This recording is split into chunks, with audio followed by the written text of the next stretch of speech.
Okay, and welcome to another episode of the Focal Talk. And my esteemed guest today is Silvia Nakkach. How are you, Silvia? I am okay in California. That's great. That's great. Thank you so much for doing this episode. I'm honored to have you on board. I just want to Thank you. do a quick summary for our guests so that they know who you are before we begin. So, you are a Grammy nominated composer, and you've been described as having been an exhilarating and unique bridge between American and South Asian musical traditions for more than 30 years. And you are a well sought after vocal artist, recording producer, educator, and author. And you created a premier certificate program on sound, voice, and music in the healing arts. You're also the director of the International Vox Mundi School of the Voice, which preserves unusual vocal arts through performances.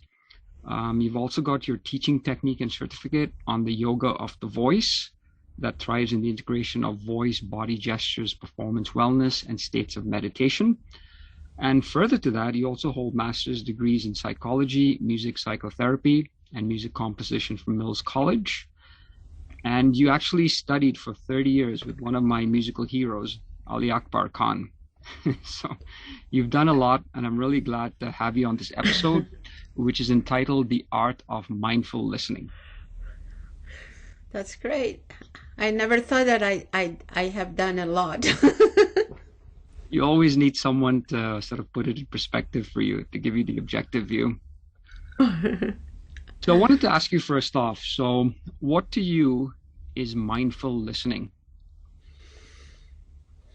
Well, first I wanted to make a clarification and thank you for introducing me to your audience. I'm basically a sacred artist. I never been so much putting in much energy on being famous or letting people know what I'm doing.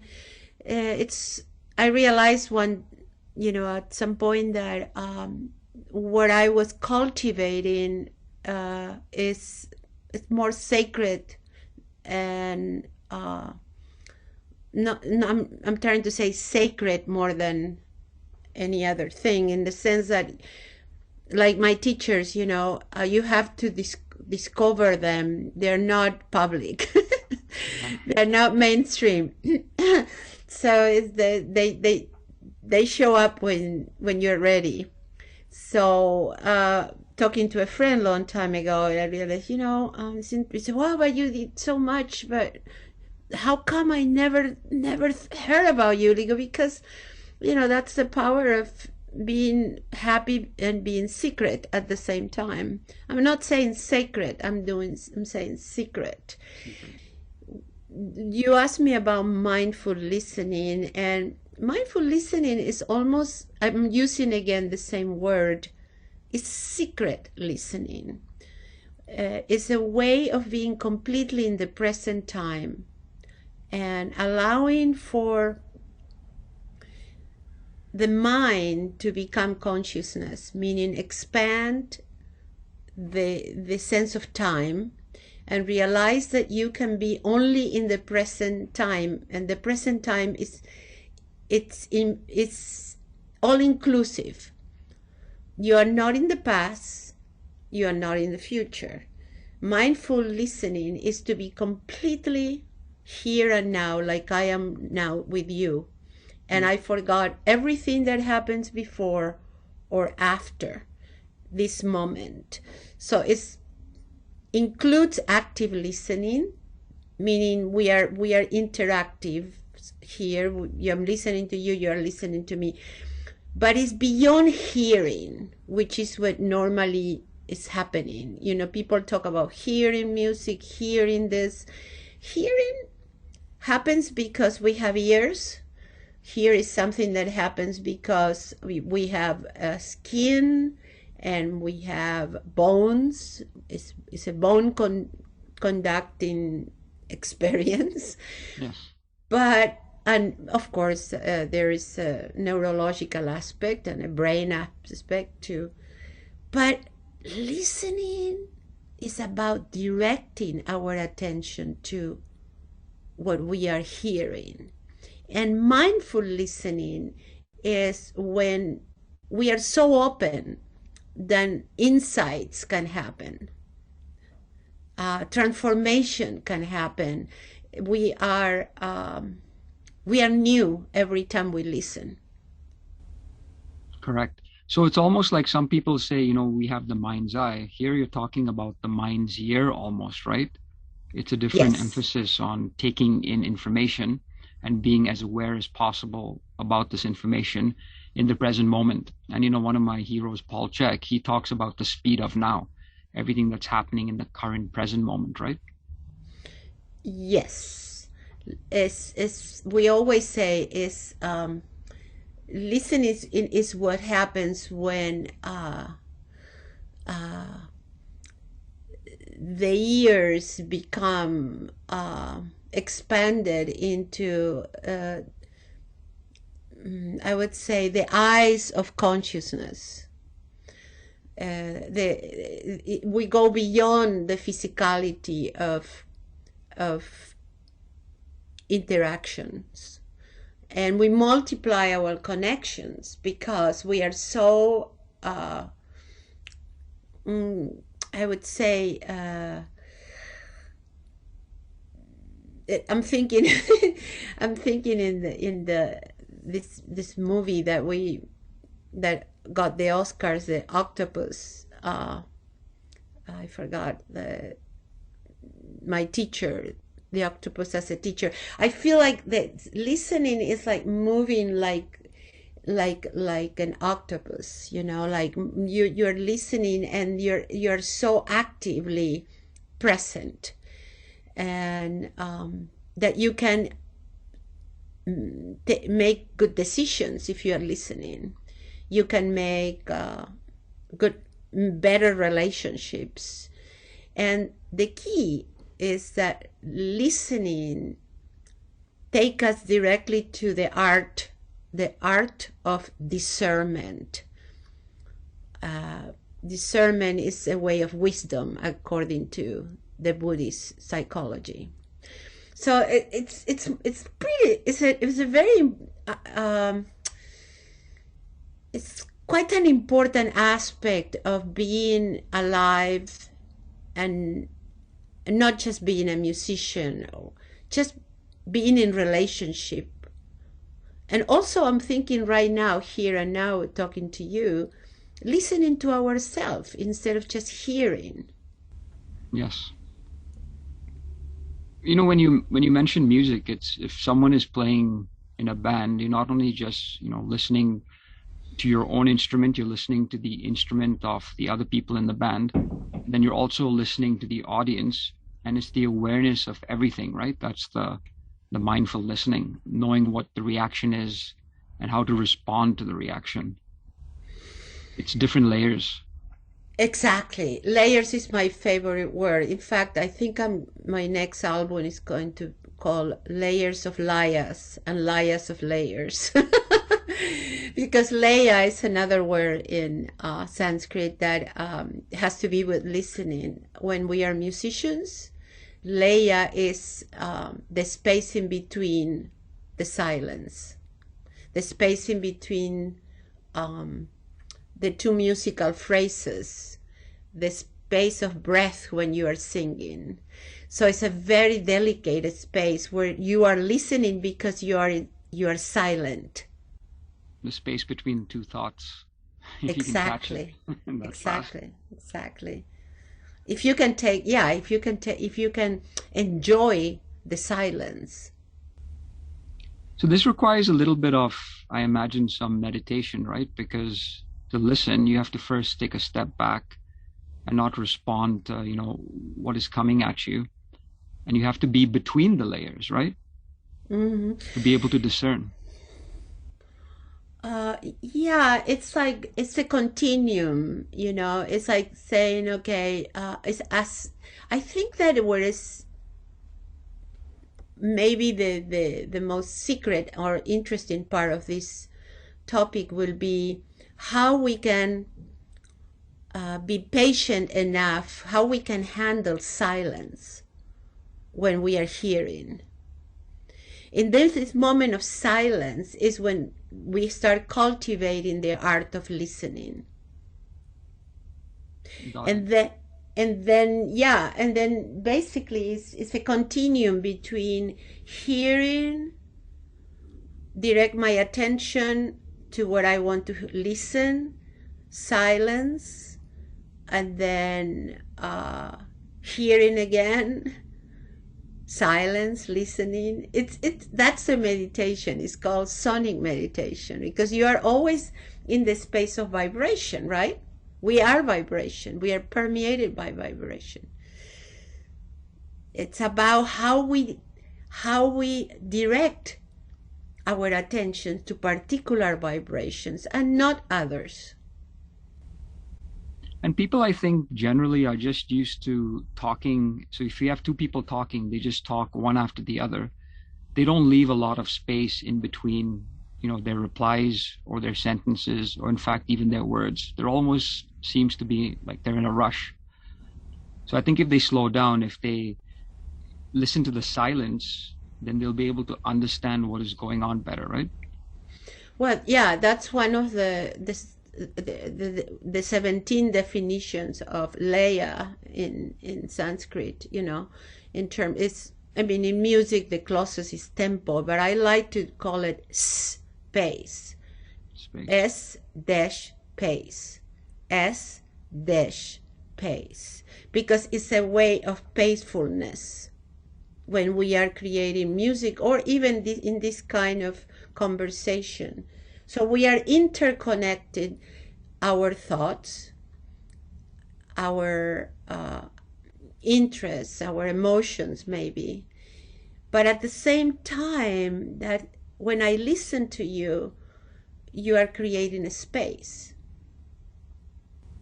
Correct. For you to speak and for me to hopefully understand what you're saying, and to have a conversation on a higher layer than what we normally would, right? Just idle chit chat or. And one conversation is also a concert. Yeah. They come from the same root, and it's conversation or being in concert and concern. They're all words that have to be with how we manage that space between sound and silence, how we move. It's the dance, between vibrations, energy, and space. Correct. It reminds me of there's a Japanese art form where when they do a table setting, usually they're setting, the plates, the cups, the saucers, the cutlery, and they're focused on the plates and the cups and saucers that they're setting. But in the Japanese art, they actually focus on the space between all of these items. That's the true focus. And even in music, it's really about the space between the notes, right? That creates the whole musical effect. That's why I fell in love and forever and many lives of Indian classical music. I will be much, how can I say, I will have more happening in my life if I continue doing the Western music and the opera singing and the medieval singing, which I love, or the music that I create as a composer. But I cannot stop learning and listening to the power of Hindustani music, especially now that I am trying to master and to cultivate the art of Dhrupad music, which is even more, conscious and mindful of the space in between each note. So between one note and the next one in Dhrupad, as a vocalist, you have the breath, you have the silence, and you have many microtones, which we call the shrutis. And you might spend 20 years listening to the microtones between two notes in a particular raga that becomes an entity full of life. So every time we sing the same melody, we feel completely different. So it's the now in music. Correct. Yeah. And for those who are listening, the difference primarily, I think, between Western music and, Indian music is Indian music has those microtones. So if you look at a guitar, it's the note between two frets. They have an extra note there. So, it's a space, an extra space that you have there. And that gives you more power with your composition, but that also creates more space. And then on a quantum level, this space can infinitely increase, right? Like the more you get into it, the more you cut it up. The space also just at a quantum level exponentially decreases. And also speaking about the quantum side, the space is really not nothing, because in quantum physics, even nothing is something, right? Well, we talk about quantum listening, which is listening to the interconnectiveness of all sounds and vibrations without judgment as a preparation for actually listening or composing or making a decision or doing a meditation, which was one of your questions. So quantum listening is like pre-assess your state of hearing and bringing your consciousness into the field, meaning the mind relaxes through breath. So we use the breath as the medium to relax the mind, and then when the mind is relaxed and patient and silent, then we start listening to the whole interconnectiveness that we are, the quantum space. And then we can decide, if we don't judge, if we put there's no judgment, everything is sound, everything is vibration.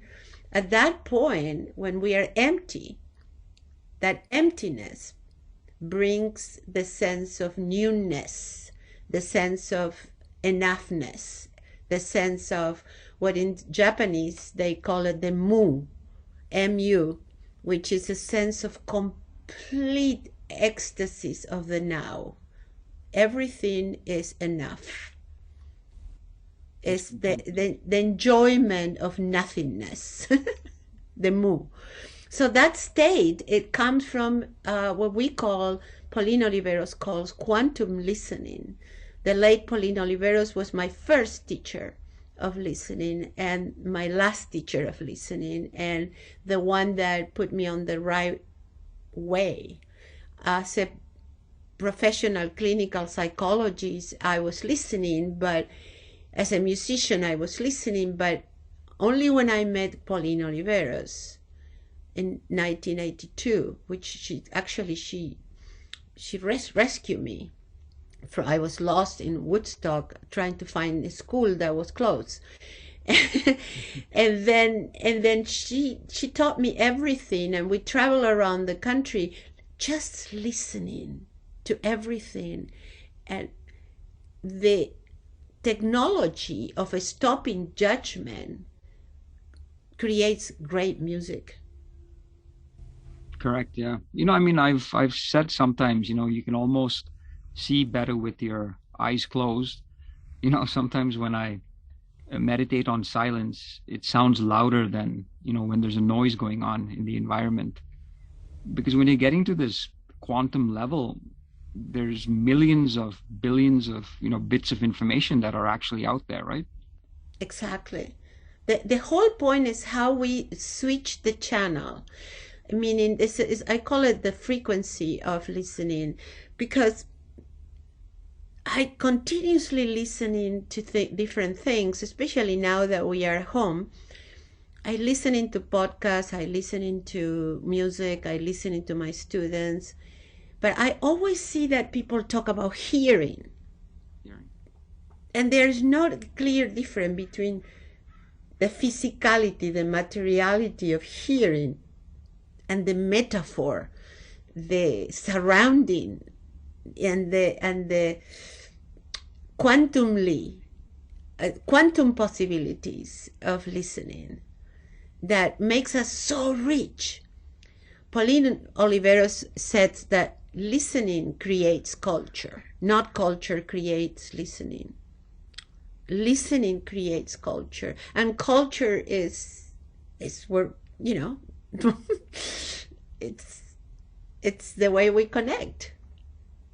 No, it's true. I fully agree with that. I mean, I think there's a famous person who wrote a book, Jean Beaulieu. Sorry if I said his name incorrect. Jean Beaulieu. Yeah, Jean Beaulieu, yeah. Well, I read his book on, the healing power of sound, and he also talks about how, music creates the culture, right? Just like you're saying, listening creates the culture. So it's a very powerful force that we're not, always aware of. Yeah, it's a divine force. It's a powerful force. It's a transpersonal force. I mean, there is a power on.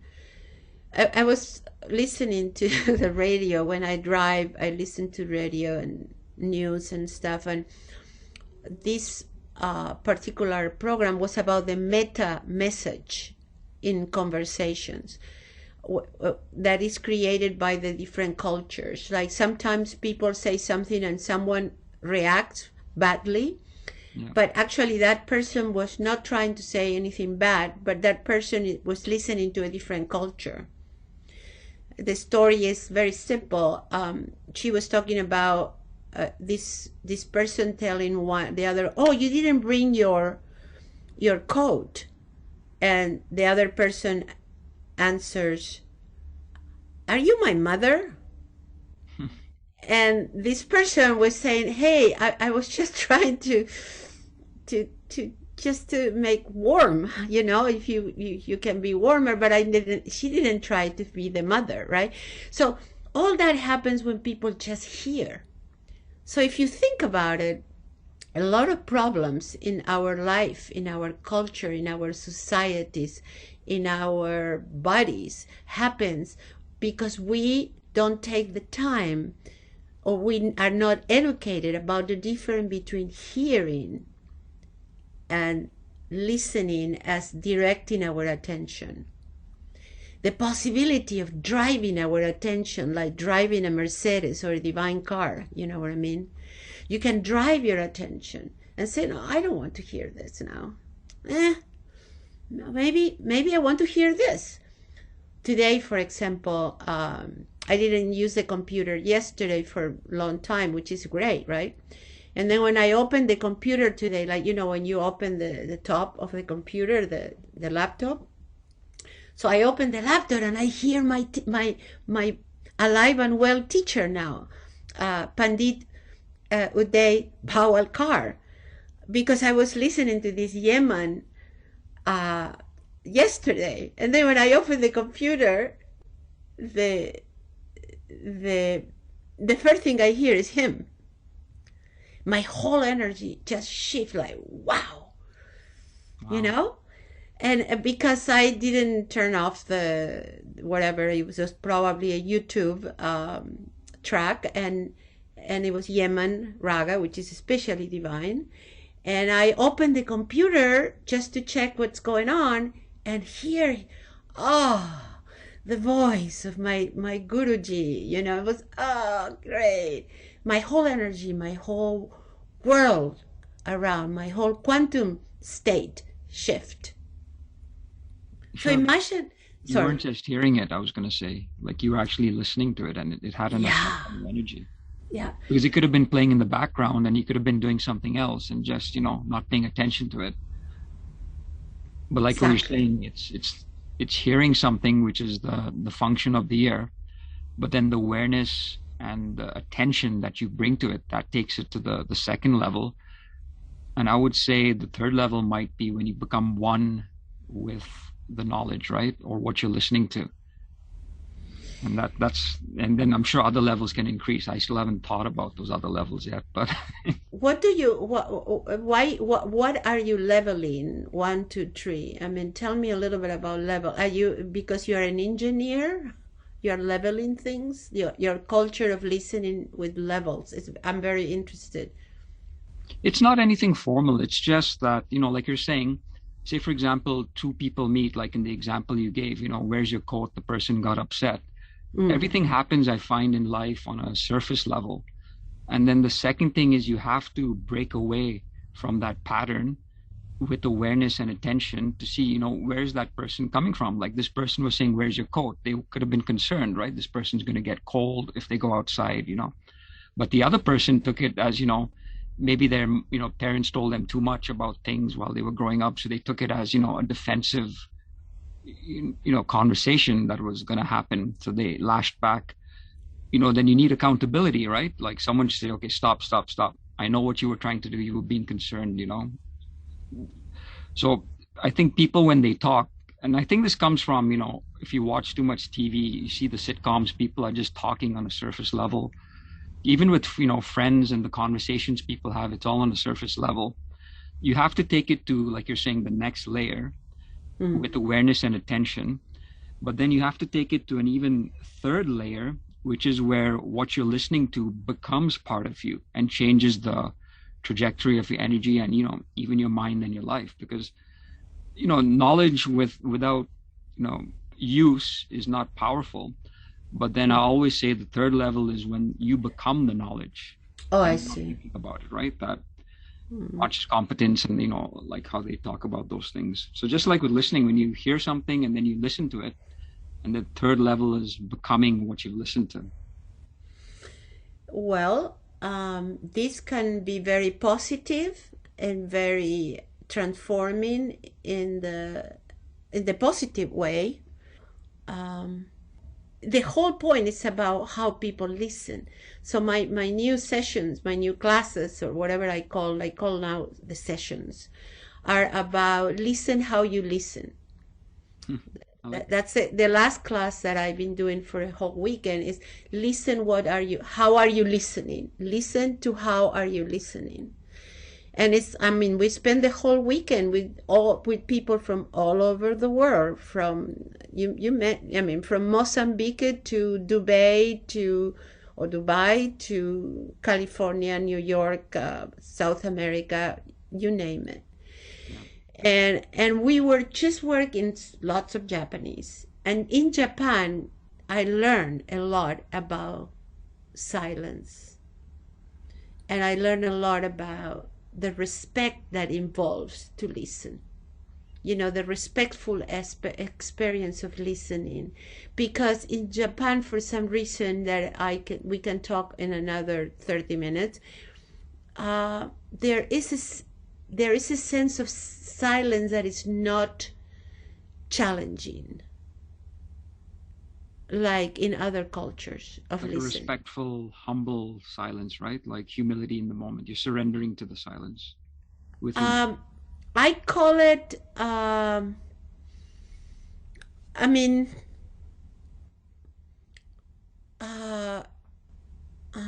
it's a positive obedience. It's a sense of it's a respect that has to be with ancient and a culture that is very ancient, and it was learned from many lives, and I think Indian music too, is very ancient. It came directly from Indian classical music, came from Vedic chant. Yeah. And even if there is a lot of modern music in India and film music and saxophone music, still Indian classical music respects a lot of silence in between, and it comes from mindful listening, which is our topic. But for some reason, I wanted to say that everything it's like a coin, It's important to know that how we develop the consciousness of directing our attention to what is truthful, but what is truthful for me maybe is not truthful for other people, right? Because of perception, yes. Because of culture, right? So it's multi-dimensional, infinite, exponential layers happening at the same time, nowhere and everywhere. Exactly. So music helps. Music helps, because what I was thinking today and every day, if we could help or facilitate or bring programs into the world that inspire people to hear the music that will pacify their emotions, for example, that will give them more space, more silence, more well-being. So if we could access to peoples of all kinds and give them music that identify with the divinity within, with the peacefulness within, then maybe music can make the big, from the great silence to the great transformation. Music can make the transformation. I believe that music can change people immediately. That's why I was a clinical psychologist, and then I decided that I can do much more service, better service, seva, with music. True music. It's faster. True music. Yeah, true music. It's faster. I really hope people actually do listen, and they listen with layers, like you're saying, and I'm saying too, that don't take it on a surface level. Listen with an understanding, with awareness, with intention and attention as well, right? I would say that to spend a little bit more of the sophistication of the intellect to discern, realize the liminal, the threshold between hearing and listening. We can't tell people how to listen, but we can realize that listening is a way of attention. It's training our attention. Yeah, each person creates their own culture by listening, and listening creates their culture.